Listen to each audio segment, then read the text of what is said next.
Back in September, we talked about the influence of Spanish on U.S. English and its growing prevalence as an unofficial second language in this country.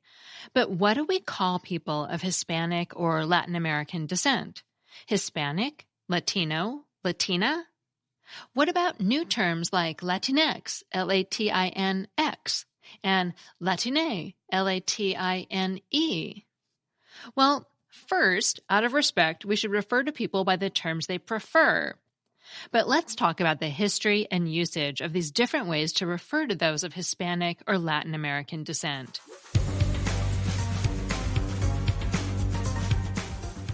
Grammar Girl here. I'm Mignon Fogarty, your friendly guide to the English language. Stick around because after we go through this interesting segment by Susan Herman, I'll talk about why some people object to the phrases grow your business and grow smaller. We'll start with the term Hispanic, Hispano in Spanish. This term is about language, so it's used to refer to people from Spanish-speaking countries, including Spain and Latin America, but not Brazil, where Portuguese is the main language. Hispanic generally refers to people in the U.S., and according to History.com, it was first used by the U.S. government in the 1980 census. At that time, the National Council of La Raza, now known as Unidos US, lobbied the government to adopt the term for the census as a way to develop a common agenda for the community. In the 1990s, Hispanic began to gain popularity, particularly in Spanish-language media like Telemundo and Univision, which benefited from a united market. Even though it's still widely used, the problem with this term is that it harkens back to the colonization of Latin America by Spain, which many people may want to distance themselves from. Because of some of these concerns, the term Latino in Spanish gained popularity. Latino refers to people from Latin America, but not Spain, so it does include people from Brazil and other Latin American countries like Haiti, even though they don't speak Spanish. The term isn't new, however. According to History.com, it was used in a 1970 diary entry by First Lady Claudia Lady Bird Johnson in 1970, and in a March 1973 article from the Black Panther Party's newspaper. By 2000, the census included the question, is this person Spanish/Hispanic/Latino? Another issue with the term Latino has to do with gender. Spanish is a gendered language, which means that all nouns and adjectives have a gender. Words that end in O are generally masculine, and words that end in A are generally feminine. As always, there are some exceptions. So Latina is used for women. But when you have a mixed group of people or objects, the word automatically defaults to the masculine plural form. So, for example, if you have a group of 49 women and one man, they're Latinos. Over the years, many people have pushed back on this as a sexist characteristic of the language. More on that in a moment. In writing, many people try to avoid these issues by using Latino/A or Latina Latin with an @ sign at the end, since it looks like both an A and an O. But those variants are difficult or even impossible to pronounce. It gets even more interesting, though. The term Chicano has been used to describe Mexican Americans, particularly those involved in the civil rights movement of the 1960s of the same name. With that, the term began to take on political and activist undertones, so it's never been used to refer to all Mexican Americans. Although the origin of Chicano isn't completely clear, one theory presented by History.com is that it comes from the indigenous Nahuatl word Mexicano, pronounced Mexicano. It's still used in the Southwest by several organizations and educational institutions. So, what term or terms are in use now? Well, according to dictionary.com, quote, the words Latinx and Latine are used by people who want to avoid the association with gender altogether, as a way to avoid gendered language when it's not relevant, or specifically for use when referring to non-binary people or groups in which more than one gender is represented, unquote.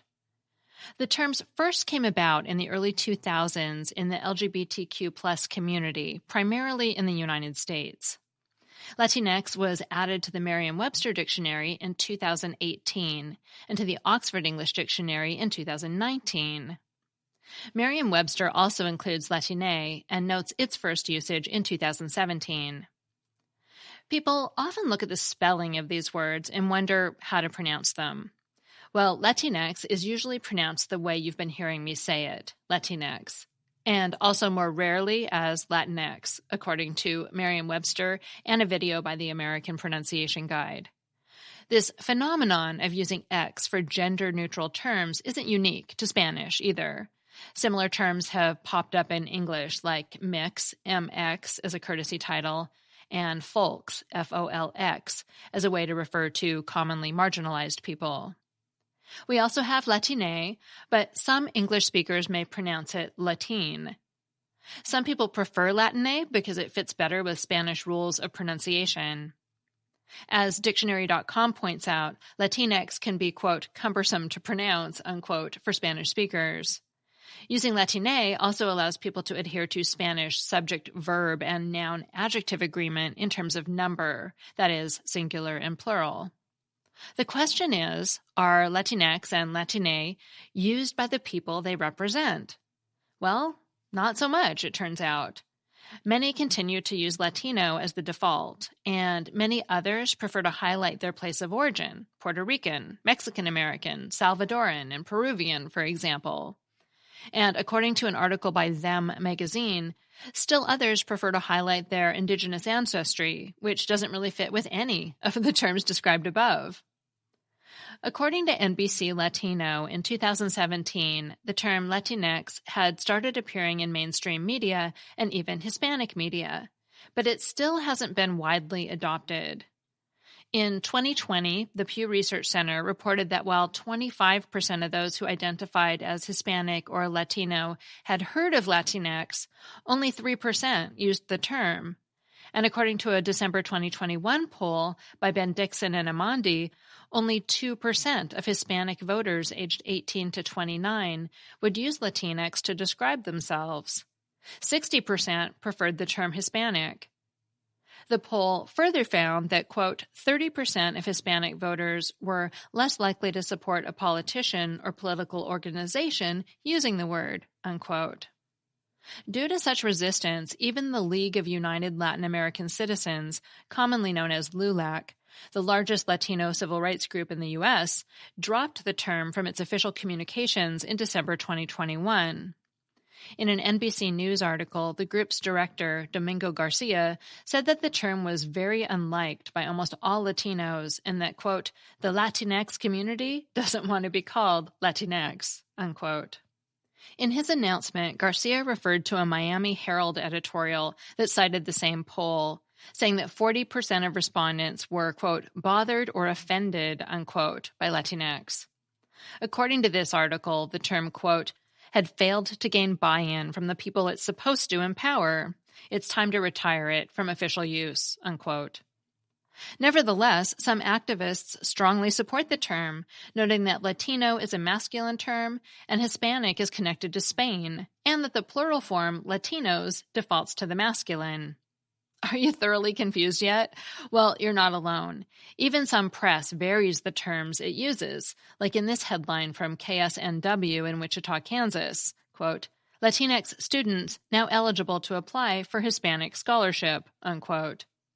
So what should we do? Well, when in doubt, ask. The terms that people use to refer to themselves, especially in a group as diverse as Hispanics or Latin Americans, should be honored. So even if most people don't seem to like Latinx, someday someone may want you to use it. The Miami Herald says it best, quote, we get it. Spanish grammar can be sexist and a foe to gender neutrality. People who want to be called Latinx should be respected, unquote. Now, if you're writing and following a particular style guide, use its guidance. For example, the Associated Press or AP Style book, which is the one we use, advises using Latino, Latina for females, or Hispanic, especially for those in the U.S. The guide hasn't officially adopted the term Latinx for many of the same reasons we already mentioned. It does, however, recommend using the term if someone requests it, and explaining it with a line like, Hernandez prefers the gender-neutral term Latinx. Lastly, the AP Style book advises to use geographic descriptors such as Ecuadorian and Chilean when possible, since many people prefer that, and it's more specific. The Chicago Manual of Style takes a somewhat softer stance, noting that written terms like Latino/A and Latina with an @ sign at the end invoke a gender binary and aren't as inclusive as Latinx. Their guide states, quote, a preference for Latinx or one of the other alternative forms should be respected, and editors should query authors about their preferred usage when in doubt, unquote. APA style, commonly used in academic writing, recommends all the forms we've discussed and similarly recommends, quote, using the terms your participants or population uses, unquote.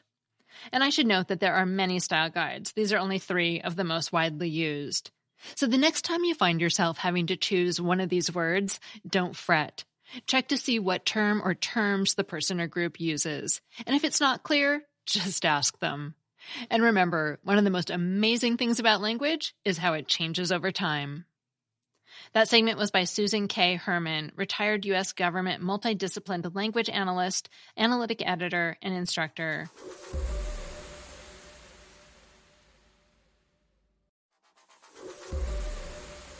Next, I have a segment about the verb grow. I was surprised by the results of a poll I did on my Facebook page, which showed that 97% of the respondents thought the sentence, we need to grow our business, was fine. Now, I've heard objections to using the verb grow with non-living things the entire time I've been Grammar Girl. And in 1994, only 20% of the American Heritage Dictionary usage panel thought that sentence was acceptable. They're a group of well-known writers, editors, and academics who regularly answered similar opinion questions for the dictionary. Now, admittedly, that was a long time ago, but I don't think I've been hearing fewer objections in recent years. In fact, I ran this poll because a reader who objected to the usage suggested it. On the other hand, the phrase has never bothered me personally. I wrote about it back in 2012 in my book 101 Troublesome Words, and said it was fine to use it in business writing, but to be wary of using it elsewhere. The old objection is that inanimate things don't grow. A more subtle problem some people have raised is that growing a business is vague. More specific choices could be, we need to get more customers, or we need to expand into more regions. For those of you who don't like it, Brian Garner's on your side. In Garner's Modern English Usage, he calls it trendy business jargon and says to avoid it. On the other hand, as some of the commenters pointed out, we use metaphors all the time in English. And according to the Oxford English Dictionary, people were using grow in a figurative way, intransitively, to mean flourish all the way back in Old English. So long ago, they don't even put a date on it. It's just Old English. Here's an example from 1473 from John Warkworth in a chronicle about King Edward IV. Lo, what mischief grows after insurrection. The transitive use, to grow something, potatoes, and so on, is newer, emerging in the 1700s. The first transitive use for something that wasn't organic, like crops or hair, was in 1825 and referred to growing knowledge. But the Facebook poll slightly overstates people's acceptance of the phrase grow our business. To help me tally the results, I ask people to vote just fine or wrong, but they can follow their vote with a comment. And some people qualified their fine vote with a comment such as, but I hate it, or I would personally use a different word. If I count those votes separately, only 91% said it's fine without any qualifier. But all in all, there are far fewer people who hate this than I expected, and it's clearly become standard. Multiple people commented that not only did they think it was fine, but they couldn't imagine why I was even asking the question. My current advice is the same as what I wrote back in 2012. It's fine to use phrases such as grow our business or grow the economy in business settings. If you want to be especially cautious, you may want to use them more sparingly in other contexts. But even in general writing, I wouldn't call this a top pet peeve anymore. And while we're on the subject, another objection you sometimes hear about the verb grow is that you shouldn't use it to talk about something becoming smaller. That it's illogical to say something like, the space between us grew smaller, or the trees grew smaller, became stunted, and disappeared altogether, which are both real examples I found in the corpus of contemporary American usage. But the become meaning of grow is old and well established. Shakespeare used grow to mean become, and it's such a non-issue that Garner doesn't even address it. What is interesting, though, is that Merriam-Webster's Dictionary of English Usage identified a single influential New York writer in the 1870s who was the original source of the objection, Richard Grant White, who strangely enough was also a prominent Shakespearean scholar. But White's influence had dissipated by the 1920s, and even usage experts who complained about a lot of other things are on the record saying they disagree with him, and that using grow to mean become, as in the space between us grew smaller, is fine. So while you aren't worrying about people growing their businesses, you should also not be worrying about anything growing smaller. Finally, I have a Familect story. Hi, Grammar Girl. This is Elaine from Wyoming, and I have a Familect story for you. My former husband used to call what we got out of the refrigerator when we had leftovers must go, because everything in the refrigerator must go. I can't tell you how to spell it. We pronounced it as if it were spelled M-U-S-K-O, but it does refer to the must go.